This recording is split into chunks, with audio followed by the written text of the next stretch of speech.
చిన్ని సీరియల్‌లో కథ రొటీన్‌గా, నార్మల్‌గా సాగుతున్నప్పటికీ, ఈరోజు ఎపిసోడ్ మాత్రం కొంచెం మంచిగా అనిపిచ్చింది. కావేరి ఇప్పుడు సత్యం ఇంట్లో ఉంది. కానీ ఉషా టీచర్‌గా ఉందనమాట. వీళ్ళ మధ్య నాకు కొన్ని సీన్స్ కూడా చాలా మంచిగా అనిపిచ్చాయి. ఏంటంటే, సరళని కావేరి ఏడిపిచ్చడం బావుందనమాట. ఆంటీ, ఆంటీ అని.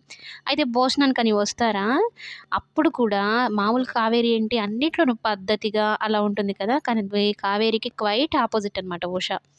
ఫుడ్ తినడంలో కుంభకర్ణుడి చెల్లెల్లా తింటూ ఉంటదనమాట. ఇక సత్యంకి ఆలోచనల మీద ఆలోచనలు.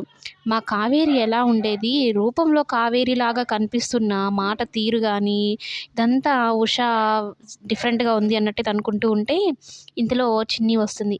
"మావయ్య నేను చాలా హ్యాపీగా ఉన్నాను మావయ్య" అనేది చెప్తూ ఉంటే, "ఏమ్మా" అంటే, "అమ్మ మన దగ్గరకొచ్చింది కదా" అని చెప్తే, "నువ్వు నమ్ముతున్నావా మావయ్య ఉష టీచరు, అమ్మ ఒకరేనని" అంటే, "నువ్వు నమ్ముతున్నావు కదమ్మా! నీ సంతోషమే నాకు కావాలని" చెప్తాడనమాట. అంటే బాలరాజు కూడా సేమ్ డైలాగ్స్ ఏస్తాడనమాట. "నీ సంతోషమే నాకు కావాలి" అని. సేమ్ సత్యం కూడా అలాంటి మాటలే మాట్లాడతాడు. అయితే చందు వింటాడు. "చూసావా మీ మామయ్య, మా మామయ్య ఒకే మాటన్నారు నీ సంతోషమే అని" అంటే, "మరి నేను సంతోషంగా ఉండాలి నువ్వు కోరుకోవడం లేదా చందు" అంటే, "ఎందుకు కోరుకోను? కోరుకుంటాను. ఇప్పుడు నేను చిన్నగా ఉన్నాను కాబట్టి నీ కోసం ఏదైనా చేయడానికి కొంచెం నాకు తగ్గట్టు చేస్తాను. అదే పెద్దయితే ఎంత రిస్క్ అయినా చేస్తాను చిన్ని" అని చెప్తాడనమాట.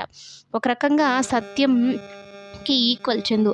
ఇద్దరు ఒకలానే ఉంటారనమాట. తండ్రి కొడుకులు ఇద్దరు చిన్ని విషయంలో మంచిగా చూస్తూ ఉంటారనమాట. చిన్ని ఎప్పుడు లేని సంతోషంగా అయితే ఉంది. ఈ సీరియల్‌లో ముఖ్యంగా చెప్పుకోవాలి అంటే అన్నా చెల్లెల బాండింగ్ కానీ, ఒక తండ్రి కూతురు బాండింగ్ కానీ, తల్లి కూతురు బాండింగ్ కానీ, ఒక బంధాలకి, రక్త సంబంధాలకి విలువనిచ్చే సీరియల్ అని చెప్పుకోవచ్చు. మంచిగా అయితే చూపిస్తున్నారు. కొందరికి నచ్చడం లేదు కానీ, సీరియల్ అయితే అద్భుతంగా ఉందని చెప్పుకోవచ్చు.